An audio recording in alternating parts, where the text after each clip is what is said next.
Hi అండి. అందరికీ నమస్కారం. Welcome to Deepak exotic pets Rajahmundry. ఇక్కడ చూసారు కదా, జర్మన్ షెపర్డ్ ఫీమేల్ పప్పీ అండి. ఇది హెవీ సైజులో ఉంది. పప్పీ అయితే ఫుల్ హెల్దీ.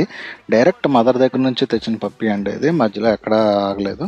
సో మీలో ఎవరైతే ఇంట్రెస్ట్ ఉన్నారో వాళ్ళు స్క్రీన్ మీద నెంబర్ ఉంది కదా, స్క్రీన్ మీద నెంబర్కి కాల్ చేయండి. మంచి ప్రైస్లో ఉంది. పప్పీ సైజు కూడా లైవ్లో మాత్రం చాలా బాగుంటుందండి. పప్పీ సైజు మీకు వీడియోలో కంటే లైవ్లో చాలా సైజు ఉంటుంది. పప్పీ అయితే వెయిట్ కూడా మంచి వెయిట్ ఉంది. ఇంట్రెస్ట్ ఉన్న వాళ్ళే స్క్రీన్ మీద నెంబర్ ఉంది, కాల్ చేయండి. అంతే కాకుండా మోర్ డీటెయిల్స్ అంటే ఇంకా ఏమన్నా పప్పీస్కి ఫీడింగ్ ఎలా పెట్టాలి, వ్యాక్సినేషన్ ఎలా చేయాలి, అలాంటి డీటెయిల్స్ ఏమన్నా సరే మీరు కాల్ చేయొచ్చు నాకు. ఇంకో విషయం ఏంటంటే మీరు ఆఫ్టర్ 9 కాల్ చేయొద్దండి ఎవరుని. అంటే ఆఫ్టర్ 9 మీకు కూడా కొంచెం రెస్ట్ తీసుకోవాలి కదా. ఏదన్నా ఉంటే మార్నింగ్ సెక్షన్లో మీరు కాల్ చేస్తే నేను డౌట్స్ అనేది ఎక్స్ప్లెయిన్ చేయడం జరుగుతుంది. కొంతమంది నైట్ 10:30కి 12కి 1 గంట కూడా కాల్ చేస్తున్నారు. సో ఆ టైంలో అయితే కాల్ చేయవద్దు ప్లీజ్, ఏమనుకోకండి. ఓకేనా? Thank you.